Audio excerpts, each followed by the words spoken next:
écoutez Willy the Kid et vous avez pas le choix.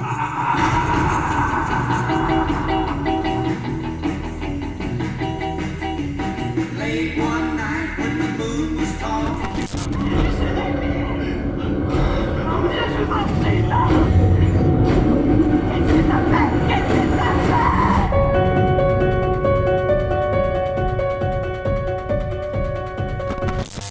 Salut amatrices et amateurs d'horreur et de tension.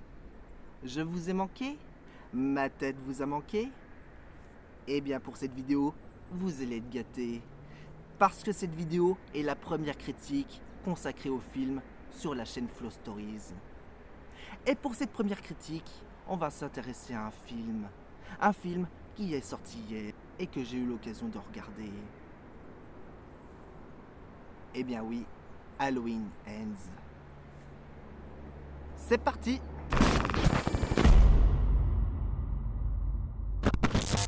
Pour cette première critique, je vais vous faire un bref résumé d'Halloween Ends.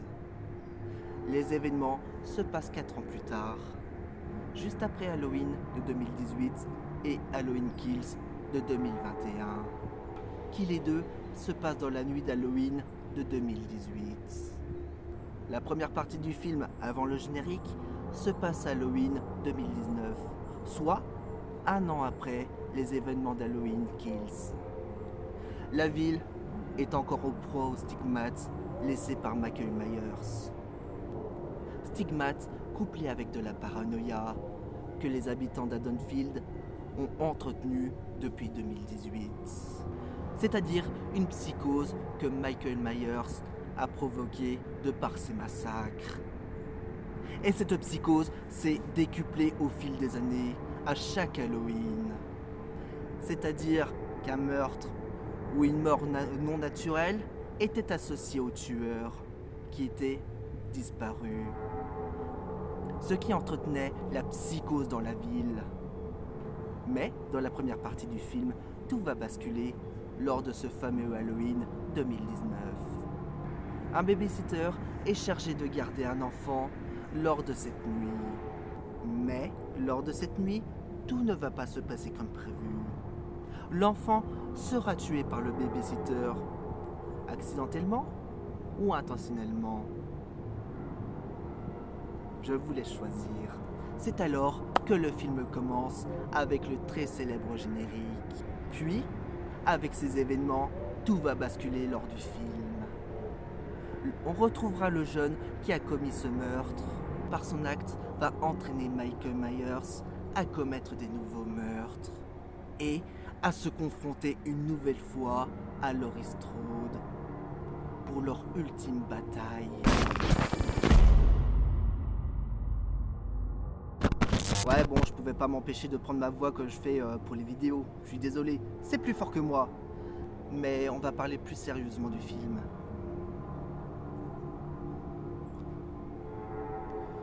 Moi je trouve que le scénario par rapport au film, je trouve que ça apporte une bonne conclusion en fait.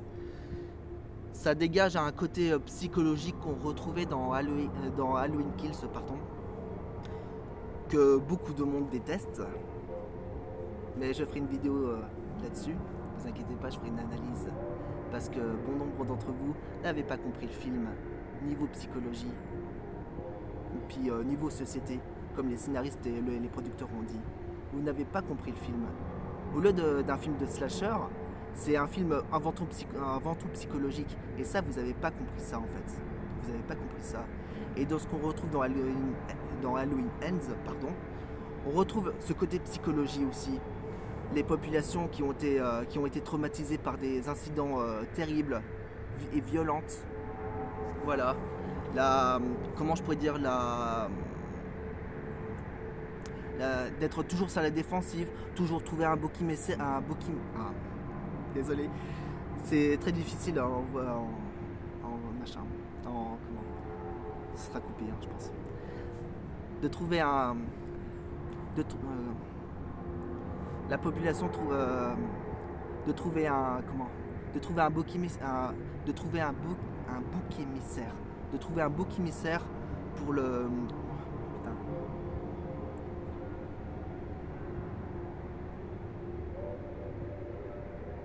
de trouver un bouc émissaire à chaque drame, ou alors mort violente. Voilà. Ce qui... Comment je pourrais dire, ce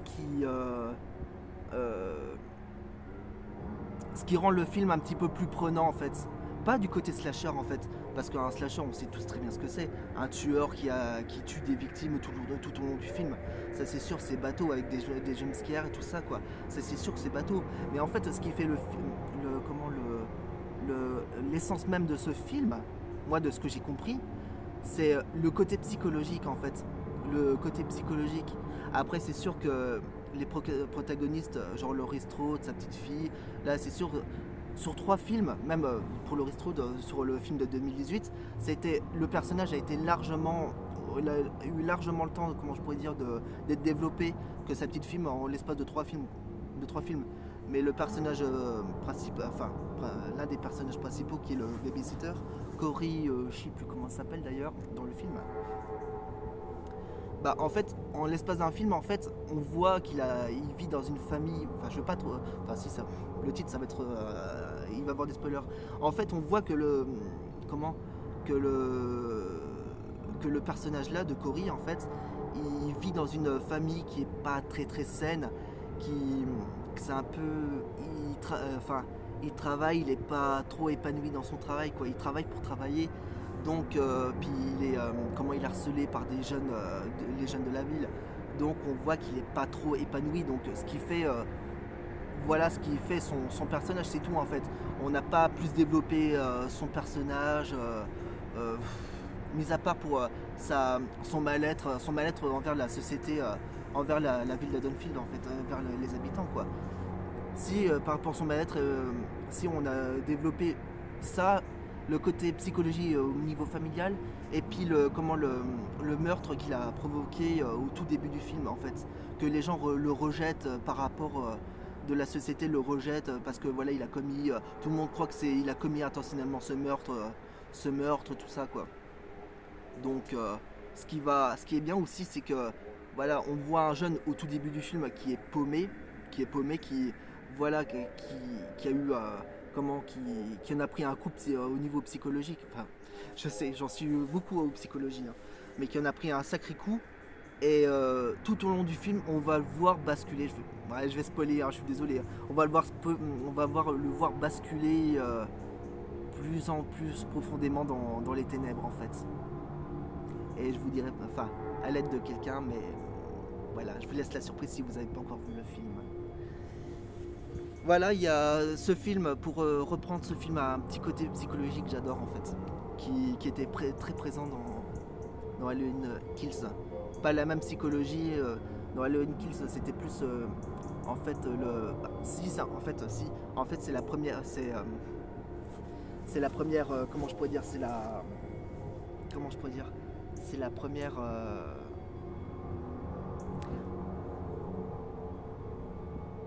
non, pas la première, non. De toute façon, je vais couper des passages. Hein. Mais c'est la situation en fait d'être rejeté par tous et en fait d'être pointu du doigt en fait. Dès que vous avez fait par rapport au passif en fait.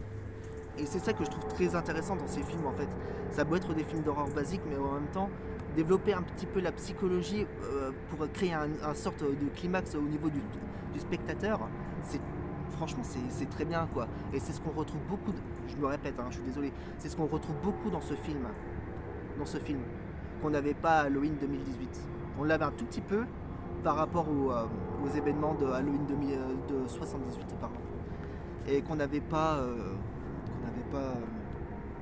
voilà, trop, un tout petit peu voilà, on l'avait un tout petit peu, mais voilà, ça a monté crescendo quoi. Et là, le Halloween Ends, c'est l'apothéose en fait. C'est l'apothéose. Et c'est ça que je trouve très très bien dans ce film. Mais niveau après, les défauts du scénario, enfin le niveau de l'histoire, du scénario, je trouve qu'après le générique, après c'est bien de revoir plus en profondeur comment les personnages principaux sont devenus, comment ils sont devenus, ce qu'ils ont vécu depuis Halloween de 2018 et Halloween Kills, depuis comment je pourrais dire, ce qu'ils ont, comment ils ont vécu ça, comment ils sont réappris à vivre, comment ça les a fait évoluer. C'est ça que je trouve bien. Mais sauf que le film, en fait, le point négatif que je vais aborder, c'est que le film, la partie là, en fait, elle est trop beau. À mon goût, elle est un peu trop longue, en fait. Ça bouffe à peu près, peut-être pas un tiers, mais presque au niveau du film, hein, presque. Hein. C'est ça que je trouve dommage. Et c'est ça qu'on voit pas trop. Puis là, c'est ce que je vais aborder, en fait. Au point de vue scénario, on voit quand même Michael Myers, pardon. On le voit un petit peu, mais beaucoup moins que dans les autres films. Beaucoup moins. Et là, je vais spoiler un petit peu, mais après, on retrouve dans ce film-là, on retrouve un Michael Myers qui a pas mal morflé quand même. Depuis les 2 derniers films, il a pas mal morflé, quoi. Après, je pense que vous avez vu la bande-annonce, hein. Il a pas mal morflé. La bande-annonce, de toute façon, vous savez très bien où il a été porté disparu, mais je pense que si vous avez vu le film, le dites pas en commentaire, pour ceux qui n'ont pas vu. Mais si vous avez vu la bande-annonce, on sait très bien où... Tout le monde le cherche au début du film, mais on sait très bien où il est. Hein. On sait très bien où il est, hein. Rien qu'au niveau de la bande-annonce. Hein. Et c'est ça que je trouve bien, mais sauf que ça n'a pas été développé. Pourquoi dans cet endroit-là et pas dans un autre, en fait. C'est ça qui n'a pas été... voilà. Comment il a fait pour suivre pendant 4 ans 4 ans et rester bloqué là, dans cet endroit-là, quoi. Qu'est-ce qui s'est passé pendant ce laps de temps-là? C'est ça que je trouve qu'on n'a pas... Voilà. Même si c'est une figure mystique de l'incarnation du mal, on aurait pu un peu mieux le développer, quoi. Et le voir vieillissant, mal en point, la toute première scène où il apparaît, le voir mal en point, ça m'a fait un peu mal au cœur, quoi, en sachant que c'est une figure.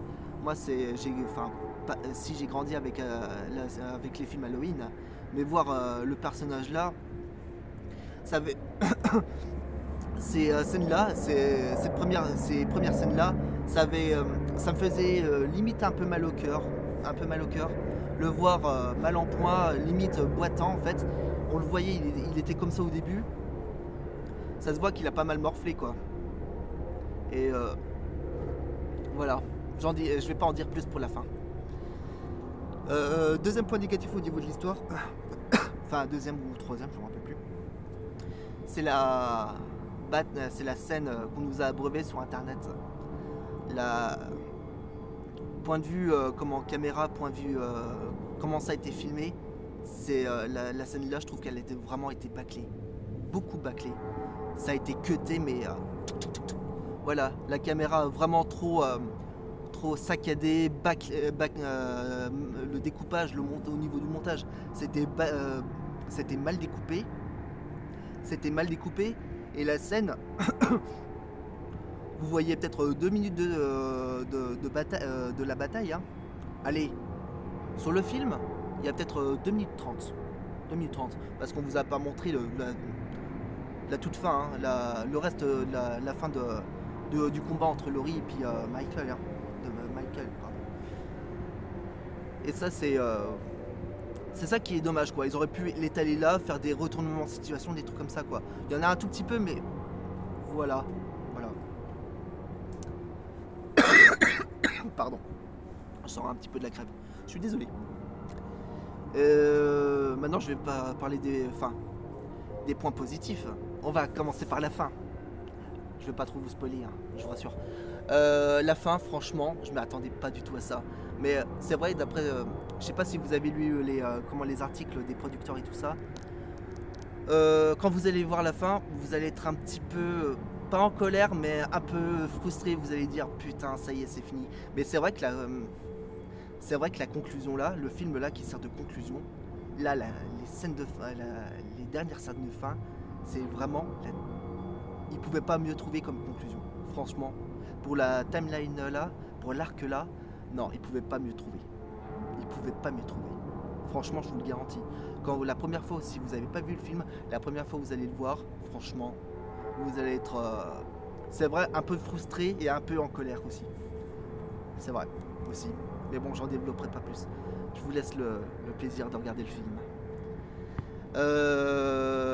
Alors un autre point positif, je veux dire, putain, c'était quoi? Oh, je m'en rappelle plus.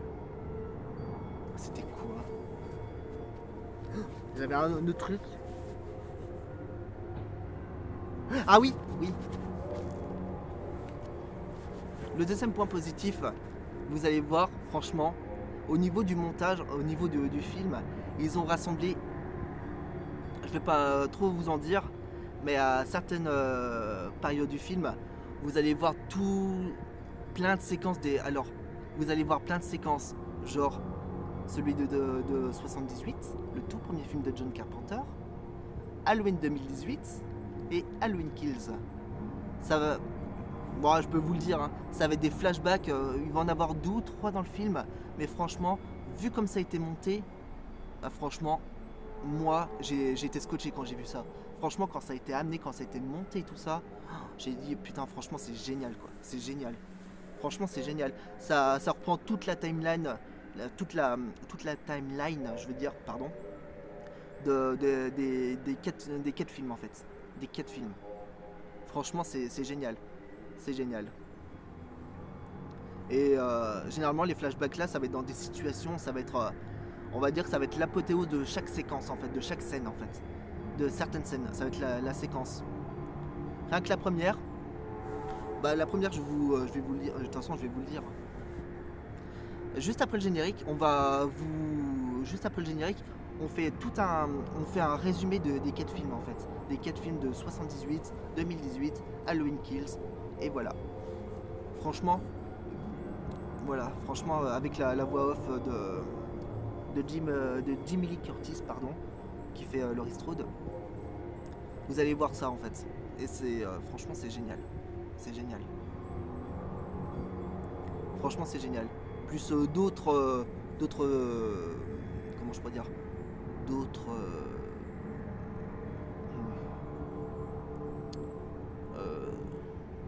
d'autres moments du film, enfin plus d'autres moments du film où vous allez voir des flashbacks, ça prend franchement ça prend au trip. Moi personnellement, ça m'a pris au trip, hein. Moi personnellement ça m'a pris au trip. Voilà. Bon bah je pense que c'est tout.